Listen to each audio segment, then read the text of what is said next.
ഈ 2 marks question ആണ്. 2 marks question എന്ന് പറയുമ്പോൾ ഇവിടെ ഇപ്പോൾ റിയോളജിയുടെ ഡെഫിനിഷൻ ആണ് ചോദിച്ചിരിക്കുന്നത് ഫസ്റ്റ് ക്വസ്റ്റ്യൻ. സോ എന്താണ് റിയോളജി എന്നും അതിൻ്റെ ആ ഒരു എന്താ പറയുക അപ്ലിക്കേഷൻസ് പോലെ, അതായത് ജസ്റ്റ് ഇപ്പോൾ ചോദിച്ചിരിക്കുന്നത് വാട്ട് ഈസ് റിയോളജി അല്ലെങ്കിൽ ഡിഫൈൻ റിയോളജി എന്നാണ്. അപ്പോൾ നിങ്ങൾ ആ ഒരു ഡെഫിനിഷൻ ഒരു 1 ലൈനിൽ എഴുതി നിർത്താതെ കുറച്ചും കൂടെ കാര്യങ്ങൾ അതിൽ നിങ്ങൾ എഴുതാനായിട്ട് നോക്കുക. ലൈക്ക് റിയോളജിയിൽ ഡെഫിനിഷൻ എന്ന് പറഞ്ഞാൽ മെയിനായിട്ടും എന്തായിരുന്നു, it's concern with deformation of matters ആണ്. ഓക്കെ, അണ്ട് അത് ഇൻഫ്ലുവൻസ് ഓഫ് സ്ട്രെസ്. അപ്പോൾ ആ ഒരു കാര്യം നിങ്ങളോട് പറഞ്ഞിട്ട് എന്ത് ചെയ്യണം, അവിടെ ആ ഒരു സ്ട്രെസ് എന്ന് പറയുമ്പോൾ എന്തൊക്കെയാണ് വരിക, ടെൻസൈൽ സ്ട്രെങ്ത് സ്ട്രെസ് വരും, ഷിയറിങ് സ്ട്രെസ് വരും, ആ കാര്യങ്ങളൊക്കെ ഒന്ന് ജസ്റ്റ് പറഞ്ഞിട്ട് ഒരു വിസ്കോസിറ്റി എന്താണ് അതിൻ്റെ ഒരു ഡെഫിനിഷൻ പോലെയൊക്കെ നിങ്ങൾ പറയണം. അത്രയും കാര്യങ്ങൾ അവിടെ പറയുക. അത് കഴിഞ്ഞിട്ട് എന്ത് ചെയ്യണം, ഈ ഒരു മെറ്റീരിയൽസിന് നമ്മൾ ഈ ഒരു ടൈപ്പ് ഓഫ് ലോയുടെ ബേസിൽ 2ആയിട്ട് ക്ലാസിഫൈ ചെയ്തിട്ടുണ്ട്, ന്യൂട്ടോണിയൻ ആൻഡ് നോൺ ന്യൂട്ടോണിയൻ എന്നുള്ളൊരു ആ രീതിയിൽ നിങ്ങൾ അത്രയും കാര്യങ്ങളെങ്കിലും മിനിമം ഈ ഒരു 2 മാർക്സ് ചോദിച്ചാലും എഴുതണം. അടുത്തത് റിയോഗ്രാം ആണ്. സോ റിയോഗ്രാം എന്ന് പറയുമ്പോൾ നമുക്കറിയാലോ റിയോഗ്രാം എന്താണ് ഡെഫിനിഷൻ ചെയ്യുക, ദെൻ എക്സാമ്പിൾ വരയ്ക്കാം. എക്സാമ്പിൾ എന്ന് പറഞ്ഞാൽ നമുക്ക് ഇവിടെ ന്യൂട്ടോണിയനിലും നോൺ ന്യൂട്ടോണിയനിലും എല്ലാത്തിലും എന്ത് വരുന്നുണ്ട്, ഈ റിയോഗ്രാം വരുന്നുണ്ട്. അപ്പോൾ ആ ഒരു കാര്യം നിങ്ങൾ അവിടെ നിങ്ങൾക്ക് എക്സാമ്പിൾ ആയിട്ട് റിയോഗ്രാംസ് വരച്ച് വയ്ക്കാം. ഈ ഒരു എന്താ പറയുക ന്യൂട്ടോണിയൻ സിസ്റ്റത്തിൻ്റെ റിയോഗ്രാമിന് എക്സാമ്പിൾ, അതുപോലെ നോൺ ന്യൂട്ടോണിയത്തിൽ വരുമ്പോൾ എന്താണ് റിയോഗ്രാമിൽ വരുന്ന ചേഞ്ച് എന്താണ്. അപ്പോൾ റിയോഗ്രാം എന്ന് പറയുന്നത് റേറ്റ് ഓഫ് ഷിയറും ഷിയറിംഗ് സ്ട്രെസ് അതാണ് നമ്മൾ, അതായത് rate of stress versus shearing stress ആണ് നമ്മൾ റിയോഗ്രാം പ്ലോട്ട് ചെയ്യുമ്പോൾ എടുക്കുന്നത്. സോ y ആക്സിസിൽ x ആക്സിസിൽ ഏതൊക്കെ നമ്മൾ എടുക്കുന്നത് എന്നുള്ളൊരു കാര്യം പറയാം.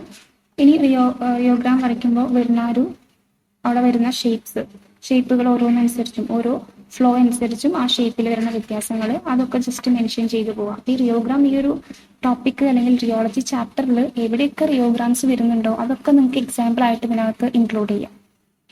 നെക്സ്റ്റ് പിക്സോട്രോപ്പി എന്ന് മാത്രമേ പറഞ്ഞിട്ടുള്ളൂ. അപ്പം നിങ്ങൾ ഡെഫിനിഷൻ കൊടുക്കുക പിക്സോട്രോപ്പിയുടെ.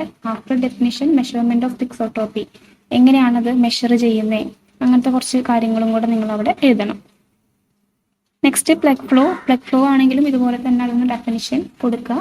പിന്നെ കുറച്ച് കാര്യങ്ങൾ അതിനെക്കുറിച്ച് ഒരുപാട് ലെങ്തി അല്ല, ബട്ട് ഒരുപാട് ഷോർട്ട് ആവാത്ത രീതിയിൽ കുറച്ച് കാര്യങ്ങൾ പ്ലഗ് ഫ്ലോനെ കുറിച്ച് നിങ്ങൾ എക്സ്പ്ലെയിൻ ചെയ്തിട്ട് എഴുതണം. ദെൻ ന്യൂട്ടോണിയൻ സിസ്റ്റംസ് എന്താണ്, അതിൻ്റെ അണ്ടറിൽ ഏതൊക്കെയാണ് വരുന്നത്, അത് കഴിഞ്ഞാൽ നോൺ ന്യൂട്ടോണിയൻ ലിക്വിഡ് എന്താണ്, എക്സാമ്പിളുകൾ പറയാം.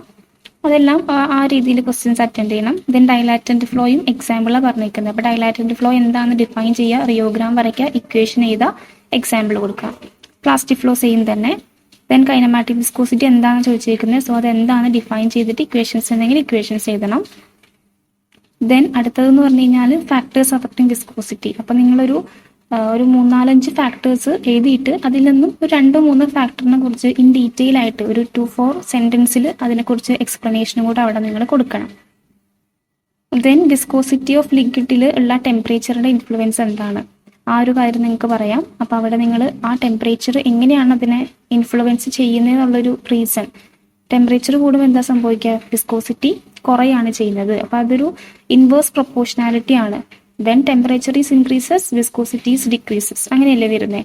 അപ്പോൾ ഇൻവേഴ്സ് പ്രൊപ്പോർഷനാലിറ്റി ആണെന്നുള്ളൊരു കാര്യം പറയാം. ദെൻ നിങ്ങൾക്ക് വിസ്കോസിറ്റി എന്താണെന്ന് അവിടെ പറയാം. വിസ്കോസിറ്റിനെ അഫക്ട് ചെയ്യുന്ന വേറെ ഫാക്ടേഴ്സ് ഏതൊക്കെയാണ്, ഒരു ലിക്വിഡിന്റെ വിസ്കോസിറ്റിനെ അഫക്ട് ചെയ്യുന്ന വേറെ ഫാക്ടേഴ്സ് ഏതൊക്കെയുണ്ട്, അതിൽ ടെമ്പറേച്ചർ എങ്ങനെ അഫക്ട് ചെയ്യുന്നു. സോ ഇൻവേഴ്സ് പ്രൊപ്പോർഷനാലിറ്റി ആണ്, ടെമ്പറേച്ചർ കൂടുമ്പോൾ വിസ്കോസിറ്റി കുറയുന്നു. ആ ഒരു കാര്യമൊക്കെ നിങ്ങൾക്ക് അവിടെ എക്സ്പ്ലെയിൻ ചെയ്യാവുന്നതാണ്. Then classify viscometer with example. നമ്മൾ വിസ്കോമീറ്ററിനെ എങ്ങനെ ക്ലാസിഫൈ ചെയ്തിരിക്കുന്നത്, മെയിനായിട്ടും 2 ക്ലാസ് ആണ് വിസ്കോമീറ്ററിന് നമ്മൾ ക്ലാസിഫിക്കേഷൻ വരുന്നത്, അല്ലെങ്കിൽ 2 ടൈപ്പ് ആക്കിയാണ് വെച്ചിരിക്കുന്നത്. ഓൺലി ഫോർ ന്യൂട്ടോണിയൻ സിസ്റ്റത്തിന് ഉപയോഗിക്കുന്ന വിസ്കോമീറ്ററും ഉണ്ട്, അതുപോലെ both Newtonian and non Newtonian സിസ്റ്റത്തിന് ഉപയോഗിക്കുന്ന വിസ്കോമീറ്ററും ആയിട്ടാണ് നമ്മൾ ക്ലാസിഫൈ ചെയ്യുന്നത്. അപ്പോൾ ഇതിൽ ഓസ്വാൾഡ് വിസ്കോമീറ്ററും ഫാളിംഗ് സ്പിയറും ഫോർ ന്യൂട്ടോണിയൻ സിസ്റ്റം ഓൺലി ആണ്. റൊട്ടേഷൻ വിസ്കോമീറ്റർ ആണെങ്കിൽ both Newtonian and non Newtonian സിസ്റ്റത്തിന് കൊടുക്കാം അല്ലെങ്കിൽ ഉപയോഗിക്കാം. അതിൻ്റെ അകത്ത് തന്നെ 2 സബ് ഡിവിഷൻ വരുന്നുണ്ട്, കപ്പ് ആൻഡ് ബോബും കോൺ ആൻഡ് പ്ലേറ്റും. അപ്പം അങ്ങനെ നിങ്ങളത് ക്ലാസിഫൈ ചെയ്യാം. വിത്ത് എക്സാമ്പിളുകളും അവിടെ പറയണം. ദെൻ സ്റ്റോക്സ് ലോ ഇവിടെ എമൽഷനും കാര്യങ്ങളൊക്കെ വരുന്നതുകൊണ്ട് സ്റ്റോക്സ് ലോയും കൂടെ ഈ ഒരു ചാപ്റ്ററിൽ നിങ്ങൾ നോക്കി പോവുക. സ്റ്റോക്സ് ലോ എന്താണെന്ന് ഡെഫിനിഷൻ കൊടുക്കുക, അതിൽ ഇക്വേഷൻ ചെയ്താൽ ഇക്വേഷനിലെ ഓരോ ഇതും എന്തിനെ എക്സ്പ്ലെയിൻ ചെയ്യുന്നു, അതായത് ഇപ്പോൾ വിസ്കോസിറ്റി എന്നുള്ളൊരു മീൻസ് എന്താ വെച്ചാൽ ഓരോ ടേംസും ആ ഡെഫിനിഷൻ അല്ലെങ്കിൽ ആ ഇക്വേഷൻ നമ്മൾ എഴുതി കഴിയുമ്പോൾ ഇക്വേഷനിലുള്ള ഓരോ ടേമും എന്തിനാണ് റെപ്രസെന്റ് ചെയ്യുന്നത് എന്നുള്ളൊരു കാര്യം കൂടെ അതിൽ നിങ്ങൾ പറയണം. ഓക്കെ, അപ്പൊ ഇത്ര കാര്യമാണ് ഈ ഒരു 2 മാർക്സ് ക്വസ്റ്റ്യൻ ചോദിച്ചു കഴിഞ്ഞാൽ എഴുതേണ്ടത്. ഇപ്പോൾ റിയോളജി ചാപ്റ്ററിൽ നിന്ന് ഒരു ക്വസ്റ്റ്യൻ വന്നു കഴിഞ്ഞാൽ നിങ്ങൾ ഈ രീതിയിൽ വേണം അതിന്റെ കാര്യങ്ങളൊക്കെ എഴുതി എക്സ്പ്ലെയിൻ ചെയ്യാൻ വേണ്ടിയിട്ട്. പിന്നെ എപ്പോഴും മെയിൻ പോയിന്റ്സ് ഒക്കെ അണ്ടർലൈൻ ചെയ്തിട്ട് എഴുതാൻ നോക്കുക, ക്വസ്റ്റ്യൻ നമ്പർ കറക്റ്റ് ആയിട്ട് ഇടാം. പിന്നെ ഫിഗേഴ്സ് വേണ്ടടുത്ത് എല്ലാവിടെയും വിസ്കോമീറ്റർ ഏത് ചോദിച്ചാലും ഫിഗേഴ്സ് മസ്റ്റ് ആണ്. ദെൻ റിയോളജി റിലേറ്റഡ് ആയിട്ട് ഇപ്പോൾ ഏതെങ്കിലും flows like plastic, dilatant, pseudo plastic, അങ്ങനെ ഏത് ഒരു ഫ്ലോ ചോദിച്ചു കഴിഞ്ഞാലും അവിടെ നിങ്ങൾ എന്ത് എഴുതണം? വിത്ത് ഫിഗർ റിയോഗ്രാം ഉണ്ടാകണം. റിയോഗ്രാമും അതിൻ്റെ അകത്ത് ഇക്വേഷനും മസ്റ്റ് ആണ്. അത് രണ്ടും നിങ്ങൾ പറയാം. പിന്നെ അവിടെ ഏത് ടൈപ്പ് ഓഫ് സിസ്റ്റത്തിലാണ് വരുന്നത് എന്നുള്ളത് നിങ്ങളത് മെൻഷൻ ചെയ്യണം. ഫോർ ന്യൂട്ടോണിയനിലാണോ ഇത് വരുന്നത് അതോ നോൺ ന്യൂട്ടോണിയൻ ആണോ? ആ ഒരു കാര്യം കൃത്യമായിട്ട് നിങ്ങളത് ഡിഫറൻഷിയേറ്റ് ചെയ്ത് അവിടെ പറഞ്ഞിട്ട് വേണം എന്താണോ ചോദിച്ചിരിക്കുന്നത് അതിനെക്കുറിച്ച് എഴുതാനായിട്ട്.